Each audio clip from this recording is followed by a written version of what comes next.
Bueno, entonces vamos a empezar con el repaso de estabilidad 1. Si alguien tiene que hacer una pregunta, por favor tienen dos opciones, la escriben por chat, me va a llegar una notificación, tiene una opción también que es raise hand, que es como levantar la mano en configuración. Pueden escribirme, tengo una consulta por chat y si quieren pueden habilitar el micrófono o escribir directamente la pregunta y la respondemos, ¿sí? Pero pueden pausarme cuando quieran. Bueno, entonces vamos a empezar con lo que es estabilidad 1. ¿Qué es lo que nos interesa de estabilidad 1? En estabilidad 1, lo primero que vamos a ver es la terna. Si no me equivoco, hasta hace unos años en estabilidad 1 se trabajaba con terna izquierda. Tengo entendido que ustedes ya trabajaron con terna derecha también de estabilidad 1. La terna que nosotros vamos a usar ahora en estabilidad 3 es esta que está acá representada, donde el eje X está coincidente con el eje de la barra. El eje Z es la que nos va a marcar la flexión en el plano de la hoja, y el eje Y, digamos, sería la flexión fuera del plano. La primera pregunta que alguien me puede hacer, o que me han preguntado otras veces, es, ¿pero cómo si es terna derecha está anclada en la parte izquierda? Sí, eso no nos afecta en nada, lo único que la cara positiva, siempre, incluso en estabilidad 1, es la que tiene los ejes positivos, valga la redundancia, entonces es la que tiene en defecto la cara, las ternas positivas, los ejes positivos, por eso acá los dibujamos. Cuando cortamos en la sección, que estaría acá, donde estoy cortando con el láser, están en la cara izquierda. Lo que nos dice la terna derecha es que si cortamos en la sección y miramos hacia la derecha de la estructura, entonces vamos a estar hablando de los esfuerzos positivos.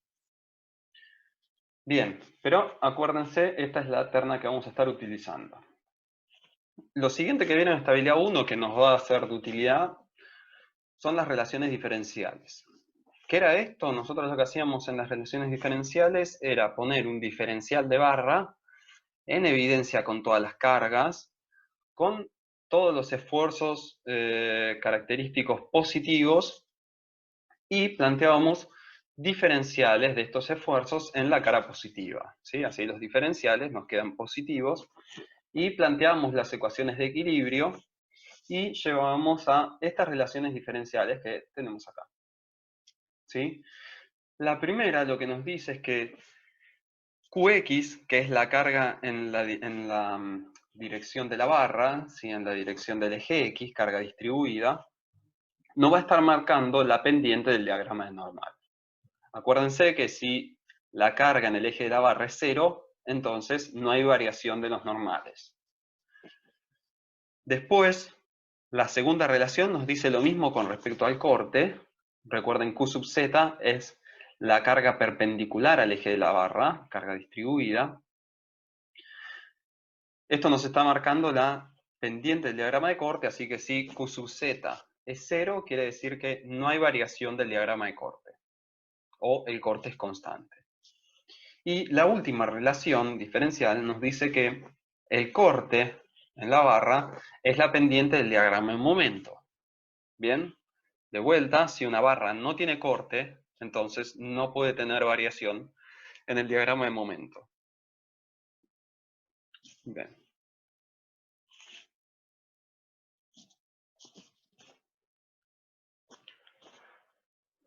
Bueno, siguiente cosa que nos interesa en estabilidad 1, la orientación de los ejes. Esto es importante también para estabilidad 3.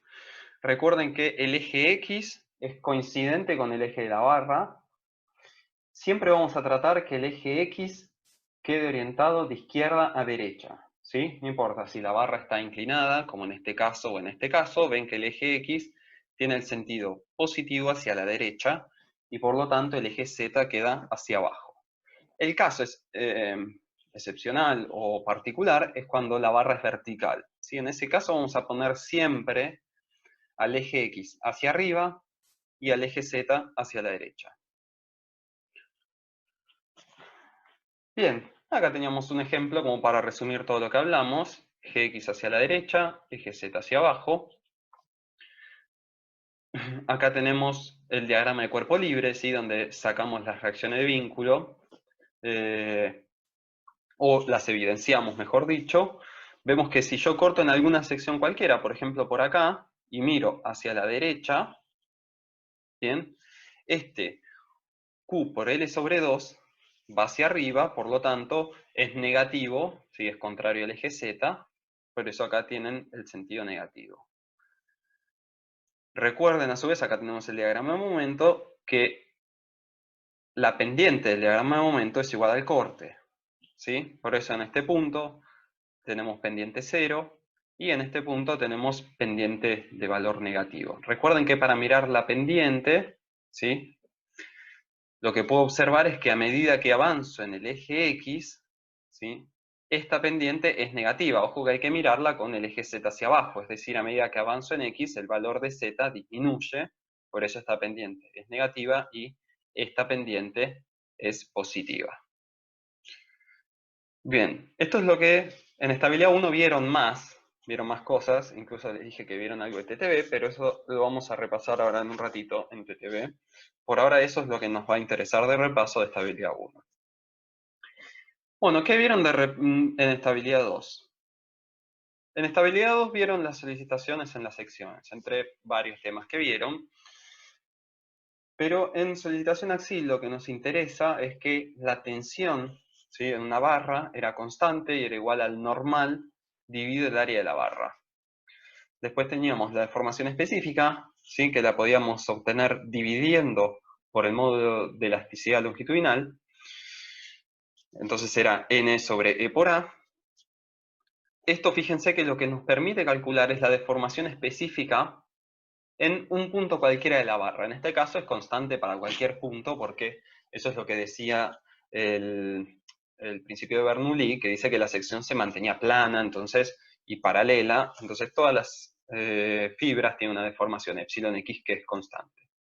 Y después tenemos, ahora van a entender por qué le puse curvatura entre comillas, en realidad porque voy a hacer un paralelismo con la flexión, pero teníamos que a su vez este epsilon era igual a du sobre dx. Recuerden que u eran los corrimientos coincidentes con el eje x, llamábamos b corta a los corrimientos en la dirección del eje y, es decir, fuera del plano en papel, y teníamos w, que es la elástica, ¿sí? Son los corrimientos en el plano en papel.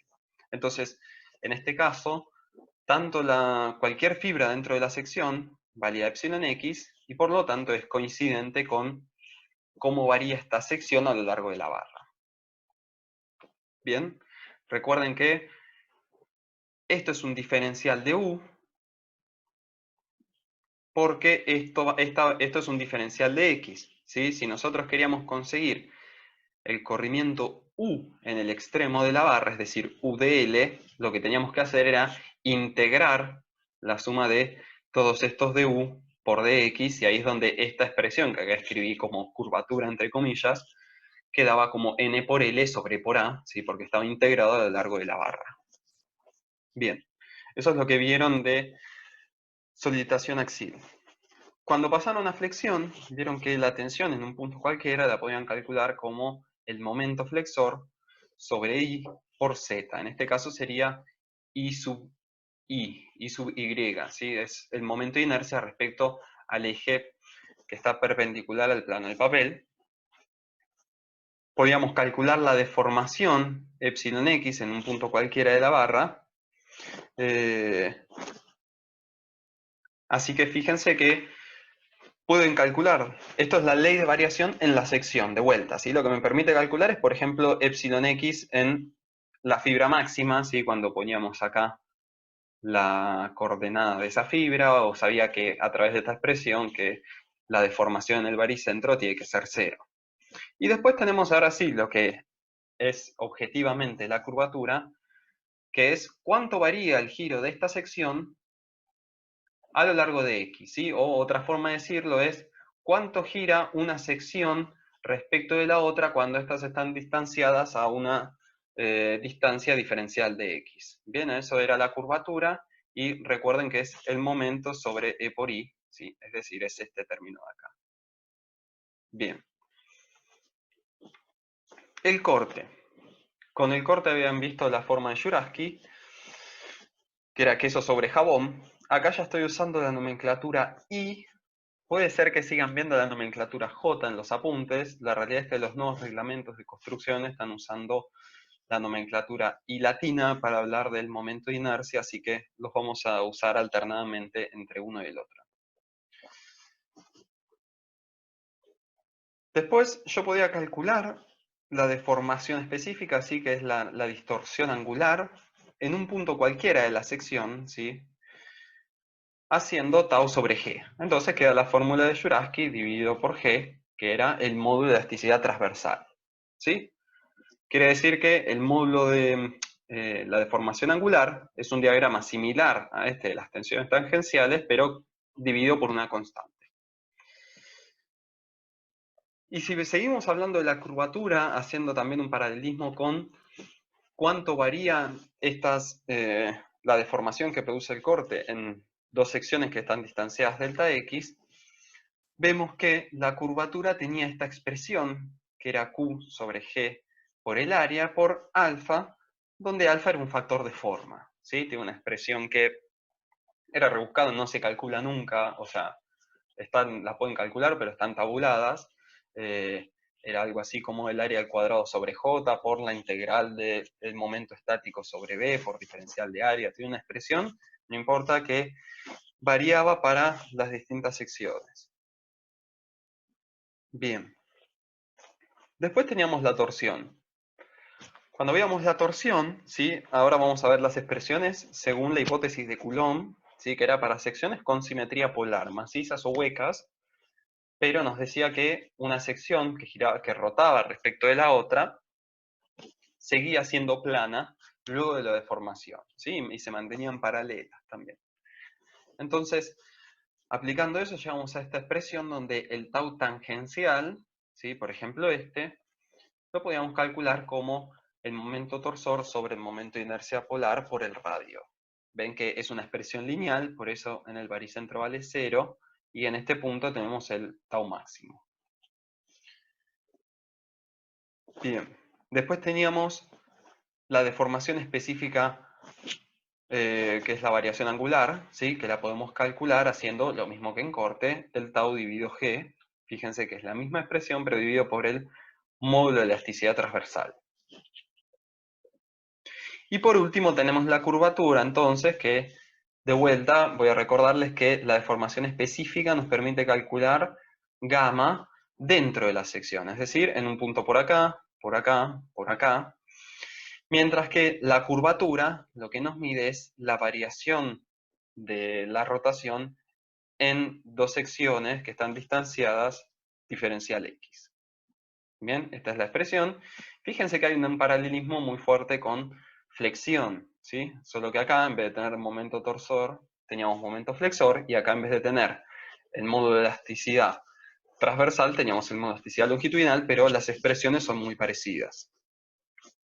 Después habíamos estudiado la torsión según las hipótesis de Saint-Venant. Si bien no vieron la deducción de Saint-Venant, se ve en estabilidad 3b, o se veía, ya no sé si se sigue viendo, porque era bastante más compleja y no aportaba, sí vieron las expresiones. Recuerden que la expresión era de esta forma, ¿sí? Y lo único que habían visto es cómo calcular el tau máximo, ¿sí? Es decir, la expresión que vieron para secciones rectangulares no permitía calcular la tensión en cualquier punto. Era la tensión en este punto que estoy marcando con el láser. Fíjense que lo que acá yo estoy llamando momento de inercia, ¿sí? Tenía una expresión de este tipo, donde era un coeficiente por la altura por el ancho al cubo, ¿sí? No es como el momento de inercia clásico que están acostumbrados a flexión, donde era b por h al cubo, ¿sí? Tenía esta expresión. No escribo la tensión, igual la pueden calcular, gamma, sigue siendo válido que gamma, que estaba acá en el medio, en las demás solicitaciones, sigue siendo tau máximo sobre g, ¿sí? Pero eso lo único que les permite calcular es esta deformación angular, ¿sí? Que estoy marcando con el puntero, pero solamente a la mitad de la altura, si la altura es simétrica, si la sección es simétrica, así que no la agregué porque solo nos permite calcular en ese punto, pero sigue siendo válido. Y después teníamos la expresión de la curvatura, que sí ahora lo que nos permite calcular es el giro de dos secciones distanciadas a una distancia diferencial x, y tenía esta expresión. Fíjense que hay un paralelismo igual con la torsión y con la flexión, solo que el momento de inercia tiene esta expresión muy parecido. Fíjense que para calcular la tensión y calcular la curvatura, este coeficiente alfa es distinto a este coeficiente beta y estaba tabulado. Ya cuando la relación entre la altura y el ancho era mayor a 6, podíamos suponer que este factor beta era aproximadamente 1/3. Nosotros, en general, más o menos las secciones normales de hormigón, por ejemplo, que son rectangulares, están más bien cerca de una relación de 3, pueden estar entre 3 y 6, así que en realidad están entre 0,25 y 0,3, el coeficiente alfa y el coeficiente beta. Bien, acá tenemos un resumen de lo que acabamos de hablar, ¿sí? Tensiones, deformaciones específicas, estas calculadas dentro de la sección, y curvatura, que lo que nos permite, ven, es calcular cómo varían los desplazamientos de dos secciones consecutivas a lo largo de la barra. Bien, cargas térmicas. Esto también hay una parte que es de repaso de estabilidad 2. Ustedes vieron en estabilidad 2 temperatura baricéntrica, ¿sí? La temperatura baricéntrica entonces es una carga axial, ¿sí? Producía desplazamientos axiales de la barra, y es de origen cinemático, ¿sí? Le impone a la barra una deformación interna. Si yo tengo una barra empotrada libre, ¿sí? La barra podía deformarse sin problema, digamos. Aguarden un segundo que les quiero mostrar.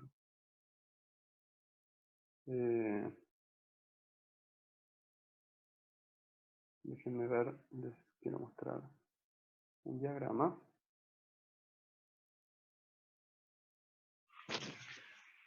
Bien.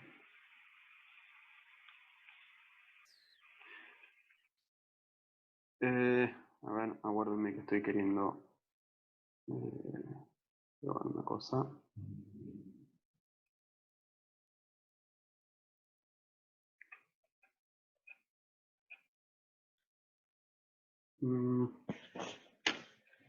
Bien, aguárdenme 2 segundos, problemas técnicos.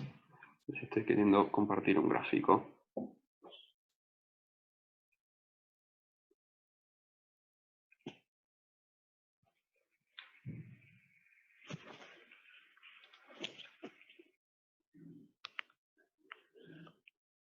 Bien, ahí estamos. Entonces, recuerden, habíamos visto en estabilidad 2, ¿sí? Que cuando tenía una temperatura baricéntrica, si esto era un isostático, bueno, esos son todos signos más. Recuerden que si esto es un isostático, entonces la barra podía deformarse libremente, ¿sí? Porque no tenía restricciones. Por eso ustedes estudiaron la temperatura en estabilidad 2 recién, porque en estabilidad 1 no tenía sentido, ¿sí? Todas las cargas que son de origen cinemático en isostáticos producen únicamente una deformación, si la barra es la que tiene la carga, pero todas las demás barras producen lo único que terminan generando es un acomodamiento del resto de las barras. Bien, entonces, volvamos al power.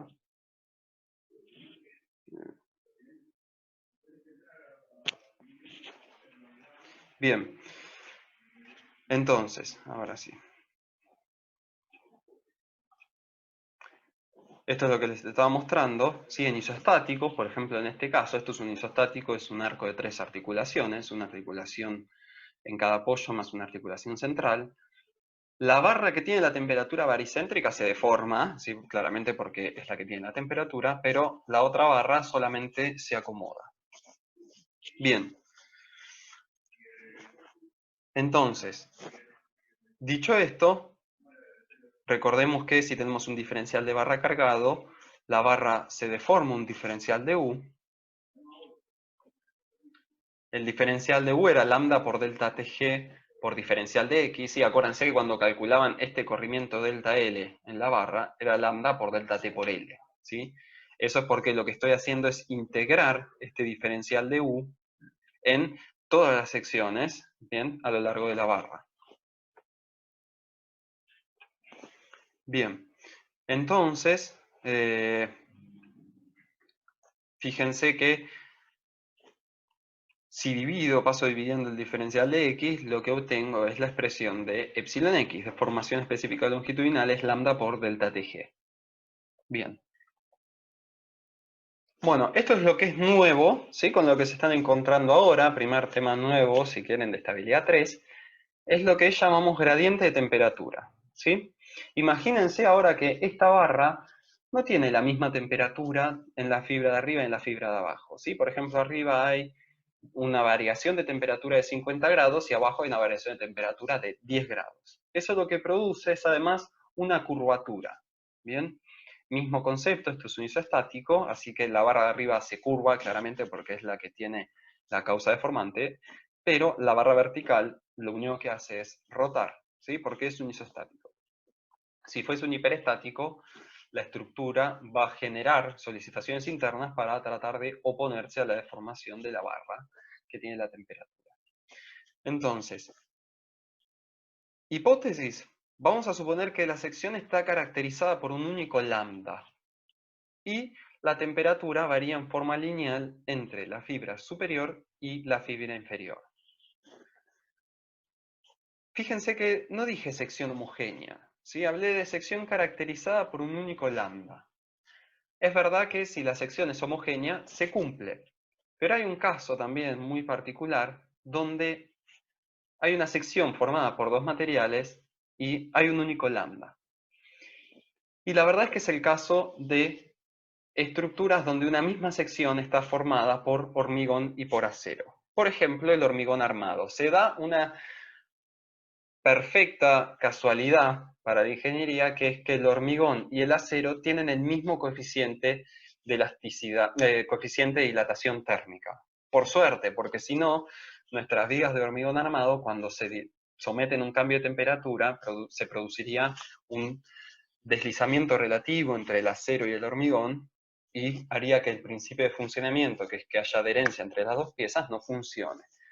Dicho esto, en general, nuestras secciones, que están formadas por hormigón y acero o hormigón o acero, es raro que haya secciones compuestas con otros materiales, pero las pueden llegar a encontrar. En este caso, se cumple para el 90% de las construcciones que hay en la Argentina, ¿sí? Así que podemos decir que la hipótesis 1 se cumple. Bien, supongamos entonces ahora que tenemos un gradiente de temperatura, ¿sí? Es decir, la temperatura inferior, en este caso, como la dibujé, es mayor a la superior. Entonces, ¿cuánto se alarga esta fibra? Y lambda por delta TS por diferencial de X. La fibra de abajo es lambda por delta TI por diferencial de X. Como delta TI es mayor, la deformación o el corrimiento de la fibra de abajo es mayor que la superior. Y si quiero calcular la baricéntrica, es lambda por delta TG por diferencial de X. Si la sección es simétrica, delta TG es el promedio, ¿sí? Es delta TS más delta TI sobre 2, ¿sí? Si la sección no es simétrica y el baricentro está corrido hacia arriba o hacia abajo, tienen que calcular haciendo una relación de triángulos, ¿sí? Una regla de 3. Entonces, ahora, diferencial U, ¿sí? El plano de la sección, ¿sí? Como habíamos dicho, decíamos que esto está formando un plano, podemos calcularlo, el corrimiento de una fibra cualquiera, como si fuese una recta. Fíjense que esto es la deformación baricéntrica más la pendiente de este plano por z por diferencial de x. ¿Sí? Es una recta. Fíjense que si paso el diferencial de x dividiendo, ahora lo que tengo es la expresión de epsilon x en un punto cualquiera de la sección. ¿Sí? Y es lambda por delta tg más lambda por el gradiente de t por z. Estoy llamando gradiente de t a delta ti menos delta ts sobre h, ¿sí? Que es la pendiente de el plano de la sección luego de la deformación. Este término, ¿sí? Es lo que vimos en la filmina anterior de repaso de estabilidad 2, es la deformación baricéntrica, y este término es la curvatura debido al gradiente. No se confundan la notación, esto es delta, ¿sí? Y esto es, no sé cómo se llama en griego esta letra, pero es la de gradiente. Bien, esta es la curvatura debido al gradiente. Así que esta es la nueva solicitación con la que se están encontrando ahora. Y lo siguiente que vamos a ver, que lo vamos a ver la clase que viene, eso, es el seguimiento de vínculo, que también es otra carga de origen cinemático. Ahí lo que está pasando en un seguimiento de vínculo es que hay un vínculo que nosotros suponíamos que estaba fijo, pero en realidad se mueve. Ya lo vamos a ver con detalle. También es cinemático, por eso no lo vieron en estabilidad 1, porque las cargas de origen cinemático en isoestáticos no producen deformaciones. Quédense con ese concepto, lo vamos a ver la clase que viene. Entonces, ahora, ¿qué es lo que puede pasar? Que tengan tanto cargas estáticas como gradiente de temperatura. Cuando pasa eso, fíjense que este término de acá, ¿sí? Es lo que habíamos visto en la filmina de repaso de estabilidad 2. Du sobre dx, que era epsilon x, es igual a n sobre por a. Ahora le sumamos la deformación baricéntrica. Y la curvatura, ¿sí? Que es la derivada segunda de la elástica, es la curvatura debida a la flexión más la curvatura debida a la temperatura. Así que esto es como para tener las expresiones más generales. Bien. Bueno, en 10 minutos nos vamos a que se va a cortar la llamada, así que si no terminamos, voy a volver a habilitar el aula y nos volvemos a conectar. Ahora lo que tenemos es el teorema de los trabajos virtuales. Bueno, este teorema es uno de los teoremas energéticos, no es el único, ¿sí? Está también, por ejemplo, el teorema de Castigliano, que es otro que se lo pueden encontrar mucho en los libros, y se usa para calcular desplazamientos y solicitaciones, tanto en estructuras isoestáticas como en hiperestáticas. Ahora, nosotros hablamos de teorema de los trabajos virtuales y si vieron, en la filmina anterior puse teoremas, en plural. ¿Por qué? Porque en realidad trabajo de fuerza por desplazamiento. Entonces alguien me puede decir, bueno, pero ¿qué es lo virtual? ¿La fuerza o el desplazamiento? Bien, la realidad es que hay dos enfoques. Hay en uno donde lo que es virtual son los desplazamientos, y estamos ante el teorema de los desplazamientos virtuales, y hay otro enfoque, que es el teorema de las fuerzas virtuales. Y aunque no me crean, ustedes ya vieron los dos. Estudiaron uno en estabilidad 1 y el otro en estabilidad 2. Entonces, para calcular una magnitud estática o cinemática en una sección cualquiera de una estructura, bajo la acción de un sistema de fuerzas, lo que se hace es aplicar el principio de equivalencia. Dice que la energía interna de formación es igual al trabajo de las fuerzas exteriores. Esto parte, ¿sí? La expresión más general de esto es la primera ley de la termodinámica, ¿sí? Que dice que la transición de calor de un sistema es igual a la energía interna menos al trabajo que se realiza sobre el sistema. Como nuestros procesos de carga son cuasi estacionarios, ¿sí? Podemos decir que la transferencia de calor es cero y por lo tanto U es igual a W. Repaso de conceptos, ¿sí? Recién hablé de magnitud estática y cinemática. Vamos a hablar mucho de esto. De hecho, la clase que viene estamos en el método de las incógnitas estáticas. Acuérdense siempre que cuando hablamos de una magnitud estática estamos hablando de una fuerza o un momento, ¿sí? Pueden ser internos o externos. Y es lo que a veces hablamos cuando decimos fuerza generalizada, ¿sí? Cuando decimos fuerza generalizada estamos hablando de fuerzas o momentos. Internos o externos me refiero a que pueden ser una solicitación interna en una sección o puede ser una carga P que está aplicada en una solicitación o una reacción de vínculo. Y después, cuando hablamos de una magnitud cinemática, cinemática tiene que ver con todo lo que son desplazamientos o giros. Pueden ser absolutos o relativos. Cuando hablo de relativos, ¿sí?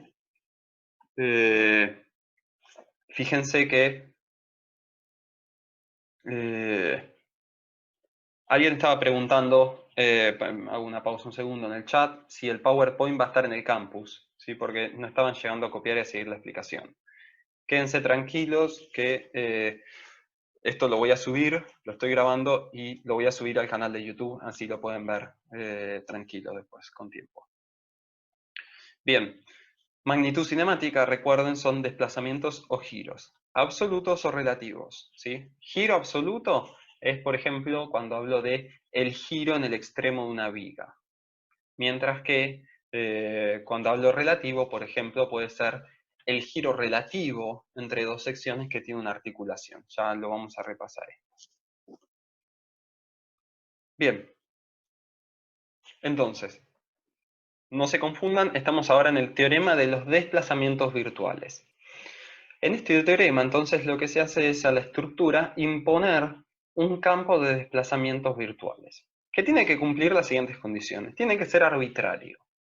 Es decir, no es independiente, ¿sí? Al ser arbitrario es independiente de las cargas que tenga la estructura, ¿sí? Es decir, no está relacionado con los desplazamientos reales de la estructura. Es arbitrario, es virtual. Tiene que ser infinitamente pequeño y es compatible con los vínculos o restricciones. Entonces vamos a tener dos sistemas ahora. Por un lado, voy a empezar por el segundo, el sistema real. Es el sistema original que tiene las cargas reales. Y después tenemos un nuevo sistema, que es esta deformada virtual, que es el sistema al cual le impusimos un desplazamiento virtual. Este teorema, entonces, lo que permite es calcular una magnitud estática, ¿sí? Acuérdense, teorema de los desplazamientos virtuales, lo que me va a permitir calcular son cosas del sistema real. Yo no quiero calcular cosas del sistema virtual, que es el que inventé. Voy a querer calcular cosas que vienen del sistema real, es decir, magnitudes estáticas. En ese caso, la variación del trabajo tenía esta expresión, ¿sí? Son las fuerzas, es una magnitud estática del sistema real, por un desplazamiento coincidente con la coordenada de la fuerza, que es virtual, más los momentos de la estructura real por los giros que tenga este sistema virtual que estamos construyendo. Y la variación de la energía interna tiene esta expresión. Fíjense que tenemos el esfuerzo normal por epsilon, ¿sí? Que es lo que se corre una sección, ¿sí? Actuando bajo la acción de un esfuerzo normal, más el momento por la curvatura. Acuérdense que la curvatura era lo que giraban dos secciones diferentes que estaban distanciadas a una distancia diferencial de x, más q por la curvatura de corte, más la torsión por la curvatura de la torsión, integrado a lo largo de la barra. Bien, yo les dije que esto lo habían visto en algún lado de la materia y lo vieron en estabilidad 1. ¿Para qué? Para calcular magnitudes estáticas. Por ejemplo, imagínense que tenemos de vuelta un arco de 3 articulaciones y lo que yo quiero calcular es el momento en el nudo superior derecho. Entonces, digo sí, el momento en este nudo que estoy marcando con el puntero. Lo primero que hacíamos era poner en evidencia la magnitud estática que queríamos calcular, ¿sí? Puse en evidencia m, que es el momento que quiero calcular ahí, con un sentido cualquiera, no me importa. Y, siguiente paso, le imponemos a la estructura un desplazamiento virtual, ¿sí? Fíjense, puse un desplazamiento delta tita a la primera barra.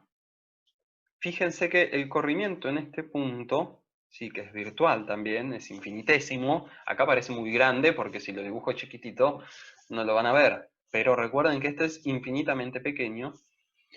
Y como esto es muy pequeño, puedo decir que este corrimiento es aproximadamente delta tita por lambda. Si esto sería tangente de delta tita por lambda si el corrimiento fuese grande, pero como acá es pequeño, la tangente de x es aproximadamente igual a x. Entonces puedo decir que esto es delta tita por lambda. Como este corrimiento es delta mayúscula, ¿sí? El corrimiento, tiene que ser el mismo para este lado, ¿sí? Porque la viga superior, ¿sí? Se está desplazando lo mismo en los dos extremos, así que tenemos la deformada virtual, ¿sí? Fíjense, el primer sistema es el sistema real, tiene las cargas originales, este sistema es la deformada virtual. Y lo siguiente que hacíamos era aplicar el principio de equivalencia. Decíamos, trabajo de las fuerzas exteriores, ¿sí? Es decir, el trabajo de las fuerzas en rojo. Sería P por el corrimiento horizontal, ¿sí? Que es este corrimiento que tenemos acá, lo voy marcando con el puntero. Y después tenemos la fuerza superior, que es 0,5P, que hace trabajo con esta ordenada vertical, ¿sí? Que estoy marcando con el puntero. Fíjense que como esto es L sobre 2, ¿sí? La distancia entre el nudo y la articulación en la viga, entonces el corrimiento vertical es delta tita por L sobre 2, ¿sí? Lo mismo que acá era delta tita por L, siendo L la altura de la columna, acá es delta tita por L sobre 2, ¿sí? Más, ahora tenemos el trabajo, ¿sí? De estas dos fuerzas, que en el momento en que yo las puse en evidencia, ¿sí? Las puedo considerar como si fuesen externas, ¿sí? Por eso están de este lado de la ecuación, están consideradas en el trabajo de las fuerzas externas. Y fíjense que es el momento por 2 por delta tita, ¿sí? Fíjense que esto tiene que ser tita y esto tiene que ser tita también, ¿sí? El ángulo que tenemos acá marcado, voy a ver si se los puedo marcar, ¿sí? Fíjense que este ángulo es tita y este ángulo vertical, ¿sí? Tita, bueno, espero que se entienda. Entonces, como esto es tita y esto es tita, fíjense que acá hay un 2, ¿sí? No se vayan a olvidar de este 2, porque lo que está pasando es que cada uno de estos momentos hace trabajo con cada uno de los titas, o la forma correcta de ver. Bien. Bueno, entonces, el momento hace trabajo con el giro relativo, y el giro relativo es 2 por delta tita. Y después lo que hacíamos era calcular la energía interna. En este caso, ¿sí? Como era un isostático, pero yo le puse una articulación relativa, pasa a ser un mecanismo. Entonces, cuando yo le imprimo un desplazamiento relativo a la estructura, las barras rotaban rígidamente, pero no se deformaban. Entonces, la energía interna de formación es cero, ¿sí? Esta estructura tiene, no tiene diagrama, ¿sí? Los diagramas son todos cero. Entonces, cuando, ponemos un segundo de filmina atrás, cuando yo estaba en esta expresión, todos los términos daban cero, porque todos los diagramas terminaban siendo nulos. Bien, y ahora ¿qué hacíamos? Principio de equivalencia. Variación de trabajo igual variación de energía, esto queda igualado a cero, ¿sí? Acomodé los primeros dos términos, despejábamos m, y fíjense que llegamos a la expresión del momento. Cuando lo que yo hice acá fue imponer un desplazamiento, una carga cinemática, ¿sí? Así que por eso los diagramas eran cero. Fíjense que, porque es un isostático, eso que es lo mismo que veníamos hablando antes. Este era el teorema de los desplazamientos virtuales. Lo vieron al final de estabilidad 1. En ese momento, nosotros para pedir que haya compatibilidad con los vínculos, a ver, aguarden un segundo, que hay una pregunta en el chat.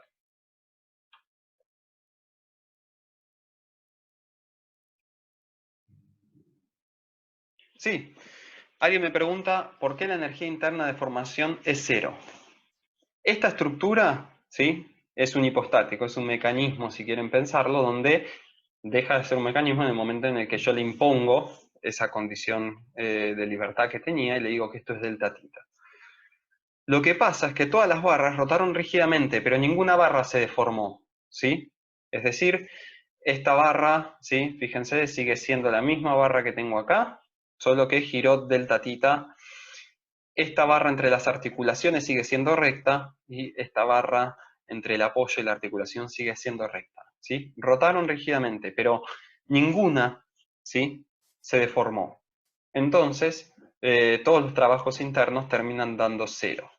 No hay energía interna de formación porque ninguna de las barras se deforma. Bien. Entonces, perfecto. Quedó la duda terminada. Esto lo vieron al final de estabilidad 1. En ese momento ustedes calculaban el polo de la chapa 1, el polo de la chapa 2, entonces dónde estaba la articulación relativa. Todo eso sigue siendo válido, ¿sí? Solo que van a ver que ya entendiendo las estructuras como las entienden en una materia de análisis estructural, que es lo que es estabilidad 3, van a ver que pueden hacer todo eso sin hacer el detenimiento paso a paso de dónde está el polo de la chapa 1, el polo de la chapa 3, y porque van a ver que los van a ir encontrando fácil. Este teorema nosotros lo vamos a usar solamente en la unidad 4, que es para cálculo plástico. Y lo vamos a usar porque ahí lo que nos interesa es calcular una magnitud estática. Por ejemplo, el momento en este nudo.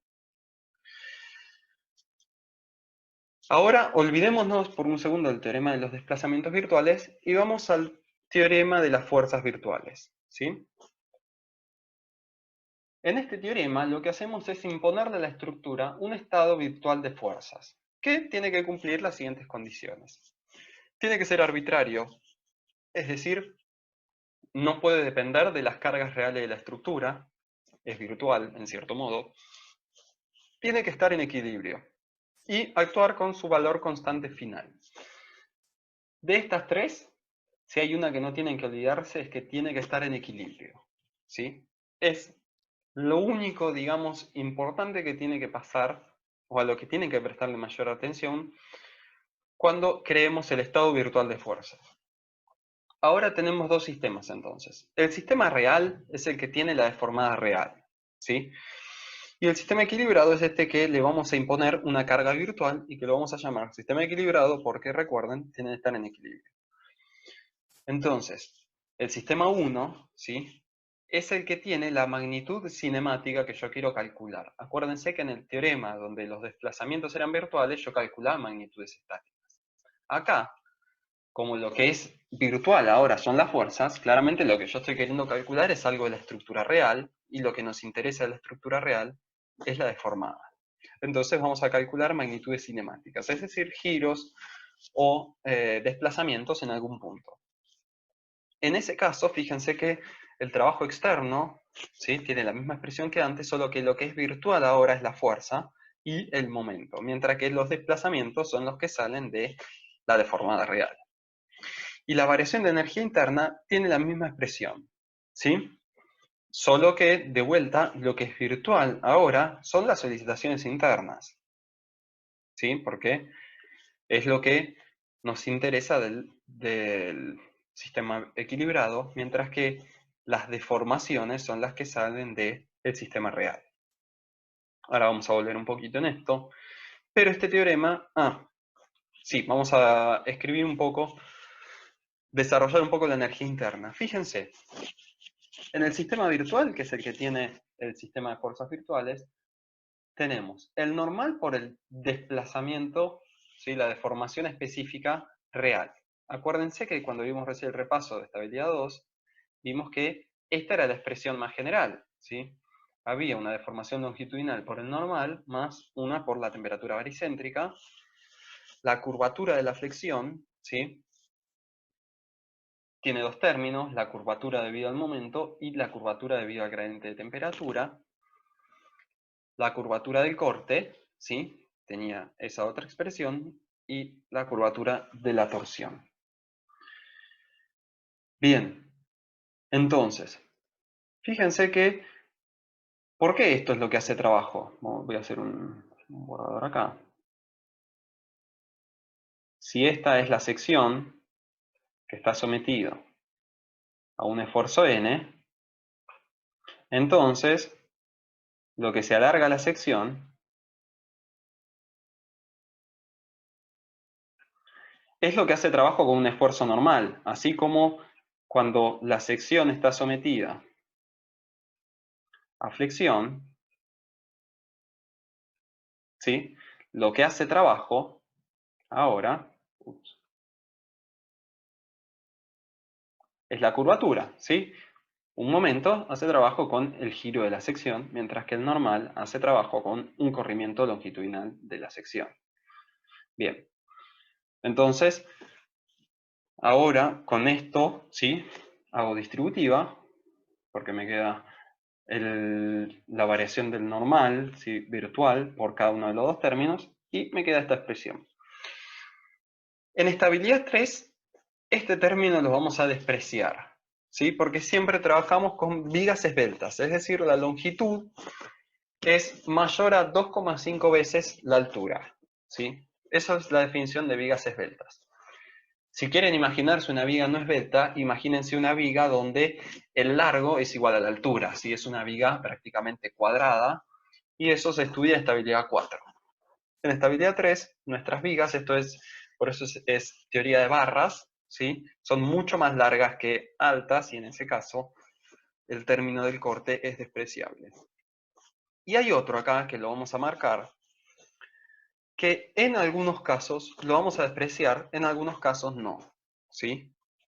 Tenemos que hablar un poco de la hipótesis de deformabilidad axial para eso, pero en algunos casos lo vamos a tener que dejar, por eso todavía no lo tacho. Pero si ahora hablamos de que el sistema equilibrado es lo que era virtual, ¿sí? Es lo que yo le ponía una fuerza virtual, y el sistema real lo vamos a llamar deformada real, me queda esta expresión, ¿sí? Lo único que hice es, acá arriba, por ejemplo, en vez de ponerle virtual, ahora pongo que lo vamos a obtener del sistema equilibrado, mientras que n viene de la deformada real. Esta era la expresión del trabajo que habíamos visto, y este es el teorema que ustedes vieron en estabilidad 2 para calcular magnitudes cinemáticas. ¿Cómo lo usábamos? Primero teníamos la deformada real, ¿sí? La tengo que tener resuelta, ¿sí? Necesito conocer el diagrama de corte y el diagrama de momento. Imagínense que quiero calcular el giro en el vínculo derecho.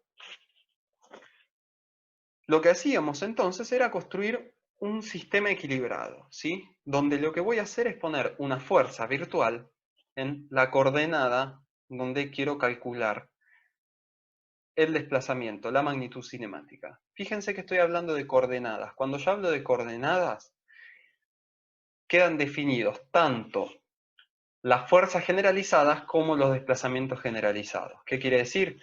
La coordenada en este caso es positiva, ¿sí? Como marqué este momento en el sistema equilibrado. Pero también estoy hablando de que es positivo el giro asociado, ¿sí? Es decir, en los dos casos, tanto para el giro horario como el momento horario, estoy hablando de la misma coordenada.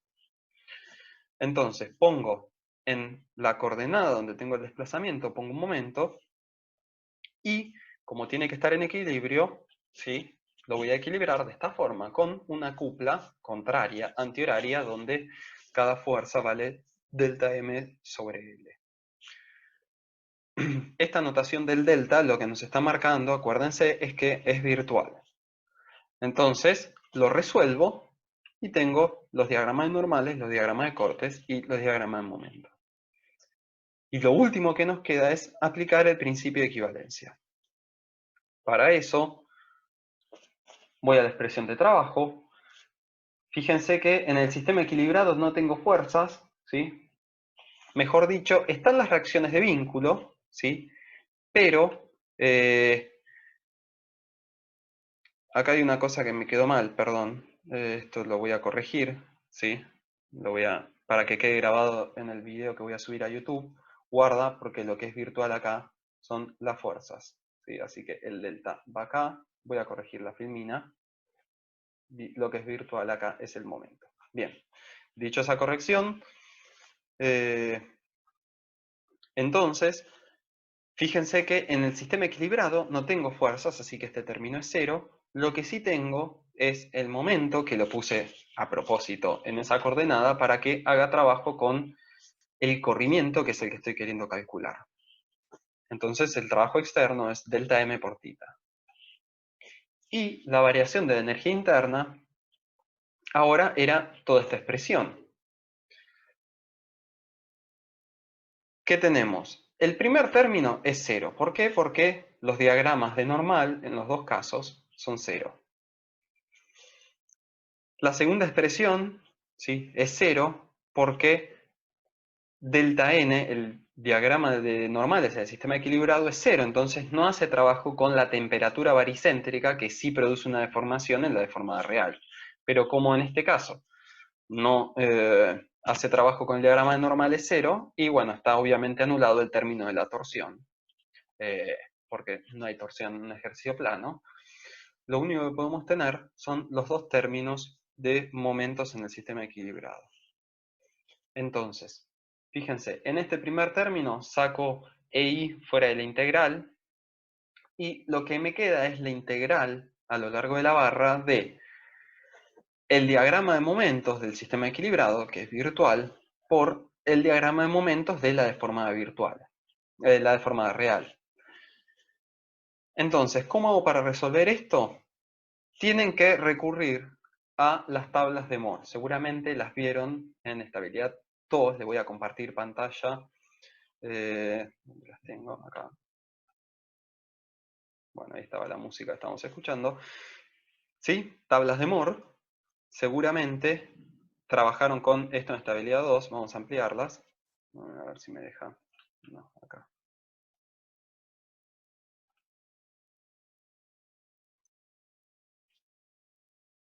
Bueno, no se las puedo mostrar, pero seguro ya están viendo de qué estoy hablando. Acá está.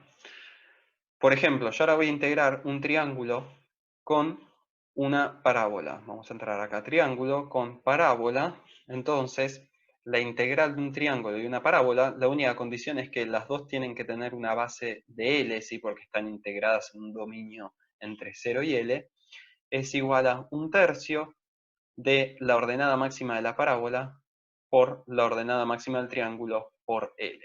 ¿Sí? Entonces, tienen que hacer eso barra a barra, es decir, entre cada una de las barras, y por eso, no les compartí la pantalla incorrecta, acá, esa presentación. Por eso me queda 1/3 por la ordenada máxima del triángulo, ¿sí? Para el momento, que es delta m, por la ordenada máxima de la parábola. Y después lo que tenemos es acá el segundo término, ¿sí? Que venía de acá, del gradiente de temperatura, donde integro el diagrama de momentos del sistema equilibrado por esto que recuerden es la curvatura de la deformada real producto del gradiente de temperatura. Como el gradiente de temperatura es constante a lo largo de la barra, lo saco fuera del integral, y lo que me queda es esto, que es el área de un triángulo, ¿sí? Porque es el área en el diagrama de momento del sistema equilibrado, y por eso es delta m por L sobre 2. ¿Bien? Por el gradiente. Entonces, la energía interna de deformación tiene esta expresión. Si ahora hacemos el principio de equivalencia, igualamos trabajo y energía interna, ¿sí? Acuérdense que esto era trabajo externo, energía interna. Cancelo el diferencial de m, que es constante en todos los términos, y lo que calculé es el giro, ¿sí? En el extremo derecho. Fíjense que, otra cosa que hice fue reemplacé el gradiente de temperatura por delta Ti menos delta Ts sobre H. Entonces, fíjense que si delta Ti, por ejemplo, fuese 30 grados centígrados, delta Ts fuese 0, ¿sí? Este término me da positivo. Sería el caso contrario, el que está dibujado es mayor la temperatura inferior, entonces la curvatura es hacia abajo. Y este término queda sumando igual que la carga distribuida, ¿sí? Eso es algo que pueden pensar ya desde el principio. Si hubiese pasado lo contrario, que es como yo dibujé la temperatura, es decir, la temperatura es más alta en la fibra superior, entonces era obvio que la temperatura iba a hacer que, voy a anotar, estoy hablando de esto, la temperatura hubiese generado una curvatura hacia arriba, eso es una parábola horrible, entonces este término da negativo porque delta Ti menos delta Ts es negativo. Bien, ahora sí, vamos a... Fíjense que cancelé delta Tm, que era lo virtual, y la solución no depende de delta Tm, claramente porque era virtual. Si cambia con lo que yo estoy inventando, entonces no estoy calculando lo que es real de la estructura. En general, por eso, nosotros cuando construyamos un sistema equilibrado, en vez de poner acá una variación de momento, vamos a poner directo una fuerza más 1. ¿Sí? ¿Por qué? Porque, recuerden, acá yo taché delta M, entonces cuando acá complete la expresión, fíjense, en vez de poner delta M, voy a tener más 1, entonces el resultado no cambia. ¿Sí? Por eso al sistema equilibrado lo vamos lo vamos a construir poniendo una fuerza generalizada, fuerza o momento, más 1 en la coordenada donde quiero calcular el desplazamiento. Les voy a hacer acá un comentario hiper importante, ¿sí? Estén atentos. Acá estamos llamando deformada real, ¿sí? Al sistema real.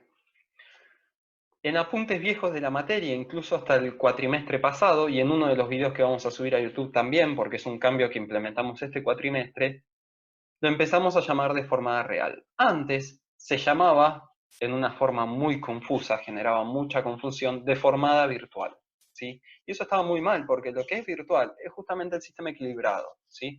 La deformada real tiene la elástica, donde yo quiero calcular, por ejemplo, el giro o la flecha o cualquier desplazamiento. Eso es por un arrastre que tenían no solo estabilidad 3, sino seguramente así lo vieron también estabilidad 2, y es porque hay una confusión con el teorema de los desplazamientos virtuales, que es lo que se ve en estabilidad 1, ¿sí? Y lo que ahí era virtual era la deformada. Pero no se confundan, ¿sí? Lo que es virtual en el teorema de las fuerzas virtuales es el sistema equilibrado. Y lo que es real es la deformada. Bien. Bueno, estamos llegando al final. Tenemos el bonus track, que es lo que veníamos hablando de la hipótesis de indeformabilidad axial. ¿Qué es eso? ¿Qué es la hipótesis de indeformabilidad axial? Imagínense que tengo una barra isostática, ¿sí? Se los voy a mostrar con un ejemplo y lo van a entender. La realidad es que no hay una forma de demostrar esto, o digamos, no hay una forma sencilla sin meternos en matemática absurdamente complicada. Para mostrar esto, pero lo vamos a mostrar con un caso y esto lo vamos a poder generalizar para todas las estructuras, sean isostáticas o hiperestáticas. Vamos a comparar el corrimiento horizontal que tiene esta barra con el corrimiento axial, ¿sí? Fíjense, diagrama de momentos de esto, M es igual a Q por L, ¿sí? Voy a hacer una anotación. Acá tendríamos un momento en la base, que es este momento M, Q por L. Y vamos a calcular, no dibujé el diagrama de normal porque es n constante comprimido en toda la barra. Y si quiero calcular lo que se acorta acá en la punta de la barra, ¿sí? Es delta L, n por L sobre por A. Bien, y es un acortamiento, no le puse signo, pero sepan que si esto es de compresión, se va a estar acortando. Es lo mismo, igual no cambia, podría haber sido de tracción y lo que les estoy queriendo mostrar es lo mismo. Y ahora vamos a calcular F, que es el corrimiento horizontal. Esa expresión ya no es tan trivial, ¿sí? Como esta, que ya están bastante acostumbrados de estabilidad 2. Lo vamos a resolver con el teorema de las fuerzas virtuales. Pongo un más 1, ¿sí? En la coordenada donde quiero calcular el desplazamiento. Construyo el diagrama de momentos, es más 1 por L, ¿sí? Por lo tanto, la ordenada acá abajo vale L. Aplico el principio de equivalencia, digo que este más 1 hace trabajo con el desplazamiento F del lado del trabajo. Y ahora lo único que tenemos de la energía interna es el trabajo que hacen los momentos. Claramente acá no hay temperatura, ¿sí? Así que esos términos quedan totalmente descartados. Y fíjense que este diagrama no tiene diagrama de normal, por eso el término de normal de este con el normal de otro no estaría haciendo trabajo. Resuelvo, ¿sí? Saco 1 sobre por i, me queda la integral de un triángulo con otro triángulo, y eso es igual a 1/3, ¿sí? De la ordenada máxima de un triángulo por la ordenada máxima del otro triángulo por la longitud. Entonces, f me termina quedando q por l cubo sobre 3e por i. ¿Bien? Ahora lo que quiero ver es, los vamos a comparar. Voy a hacer uno dividido el otro, porque lo que me interesa que ustedes vean es cuánto más grande es este corrimiento F respecto a lo que se puede acortar la barra. Entonces hago F, ¿sí? La flecha sobre delta L, me queda esta expresión de acá. Fíjense que E se va con E, hay una L acá al cubo que se simplifica con otra L, me termina quedando Q sobre 3N por L al cuadrado sobre I sobre A. Recuerden que el momento de inercia sobre el área, ese radio de giro al cuadrado, lo reemplazo acá, ¿sí? Y a su vez estoy reemplazando que L sobre R lo vamos a llamar esbeltez de la barra, ¿sí? Esto, como decía el ingeniero Satortegui, nos dice algo así como la esbeltez de la barra, justamente es el concepto que se están imaginando, qué tan alto, que digamos, una relación entre la altura de la sección, en cierto modo, o el radio de giro, y el largo de la barra, ¿sí? Hay secciones robustas y esbeltas. Ahí en su momento Sato-Steady había hecho un chiste que no lo voy a hacer, pero hablaba sobre la esbeltez y la robustez de una barra, haciendo un paralelismo con las personas. Pueden tener la misma idea, conceptualmente es lo mismo. La esbeltez lambda, entonces, para una barra, acá esto estoy imaginando valores, y es súper aproximado, habría que analizar el caso, pero puede estar entre 100 y 200 la esbeltez, es decir, la relación entre L y el radio de giro, que era esta propiedad que vimos acá, y la relación Q sobre N, ¿sí? La podemos poner entre 0,05 y 0,1. Esto es porque en las estructuras, en general podemos decir, predominan las cargas verticales, y las cargas gravitatorias N son más fuertes a veces que Q, que son las fuerzas horizontales, como el viento. Ya cuando estamos hablando de sismos o estructuras muy livianas, puede ser que esta relación se vaya un poco, pero conceptualmente sirve. Entonces, reemplazo con estos valores acá y me da que la relación F sobre delta L puede estar entre, no importa este número porque son súper aproximados, 166 y 1333. Es decir, los corrimientos axiles son entre 2 y 3 órdenes de magnitud que los corrimientos transversales. ¿Sí? Es decir, si yo hago esta cuenta y me da que F es 1 centímetro, ¿sí? El corrimiento de la barra axil es 0,01 centímetro, ¿sí? Una décima de milímetro, o hasta puede llegar a ser una centésima de milímetro. Es decir, ahí viene la hipótesis de indeformabilidad axil. La hipótesis de indeformabilidad axil nos va a permitir despreciar la deformación que produce el esfuerzo normal, porque son muy pequeños respecto a las deformaciones que producen la flexión, ¿sí? Entonces, volvamos un segundo a cuando hice referencia a la hipótesis de indeformabilidad axil. Estoy yendo para atrás. Muy bien, acá. Voy a borrar lo que anoté. ¿Ven? Este término, ¿sí? Dijimos que lo podíamos despreciar siempre y cuando haya corrimientos debido a la flexión. ¿Qué quiere decir? Yo no puedo aplicar la hipótesis de indeformabilidad axil a barras o a estructuras donde este, ¿sí?, sea el único mecanismo resistente, es decir, donde la barra, la estructura solo resiste por esfuerzos axiles. ¿De qué estoy hablando? Por ejemplo, de estructuras reticuladas, ¿sí? Si yo agarro una estructura reticulada donde no hay momentos, ¿sí?, claramente no va a haber torsión, puedo despreciar el corte. ¿Por qué? Porque no hay corte, o sea, si no hay momento, perdón, en realidad como una barra biarticulada de una biela sin cargas en el tramo no puede tener ni corte ni momento, tampoco tengo corte, todos estos términos, ¿sí?, terminan dando cero. Entonces, el único término que queda es este. No puedo aplicar la hipótesis de indeformabilidad axil, porque si un reticulado, digo, no puede deformarse axilmente, le saco su única capacidad de formarse, ¿sí? Con lo cual, eso lo vamos a ir viendo ahora un poco en la práctica, podemos aplicar la hipótesis de deformabilidad axil siempre y cuando la estructura pueda desarrollar, ¿sí?, esfuerzos de flexión y corrimientos transversales. Un último comentario que les iba a hacer. Yo acá había sacado los diagramas de corte, ¿sí?, para que vean el paralelismo entre el corte y el diagrama de momento, pero como ya pueden ir viendo, en el teorema de las fuerzas virtuales, el diagrama de corte a priori no lo necesitamos para calcular el teorema de las fuerzas virtuales. pero lo podemos obtener igual. Bueno, si no me equivoco, esto ya lo vimos todo, vamos a ir al final del Power. Creo que ya no tenemos nada más. Hipótesis de formabilidad AXIL. Bien. Bueno, a ver, aguarden un segundo.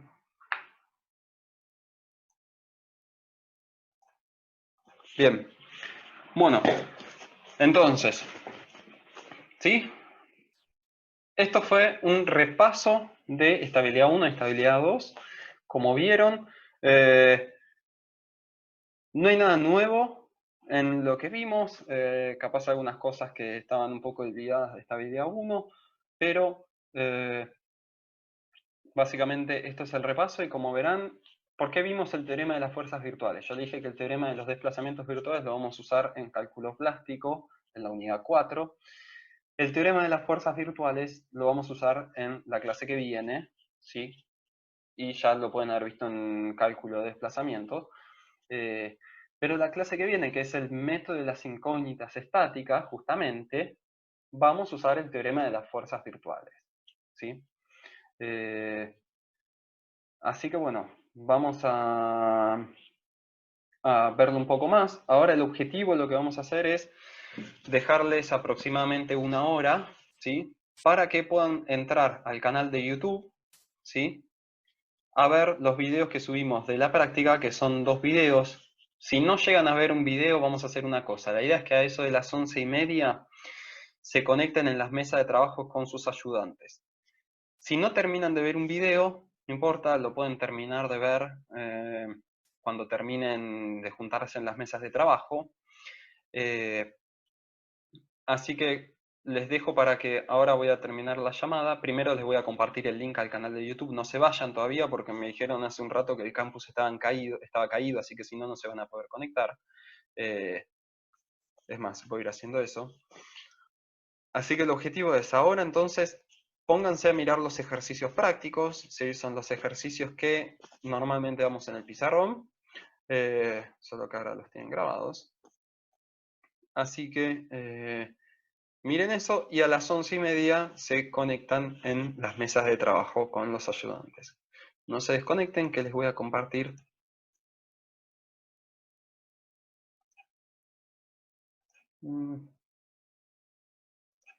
Aguarden un segundo. Tengo la playlist incorrecta acá. Bien. Un comentario más que me acabo de dar cuenta. Yo les dije que el método de las incógnitas, este último de las fuerzas virtuales, bueno, primero les voy a compartir el link de YouTube. Vamos a hacer una cosa a la vez. Compartir.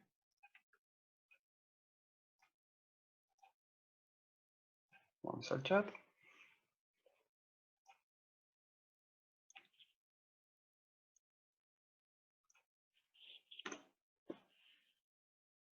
Bien, les acabo de compartir el link al canal de YouTube. Por favor, déjenlo ya abierto porque en 6 minutos se va a cortar la videollamada. Y les voy a hacer un... Bueno, volvió al campus, me dicen, así que cualquier cosa lo pueden sacar de ahí. Déjenlo abierto, les voy a hacer un último comentario que pueden necesitar para ver los videos. Voy a volver a abrir, les voy a compartir pantalla de Power.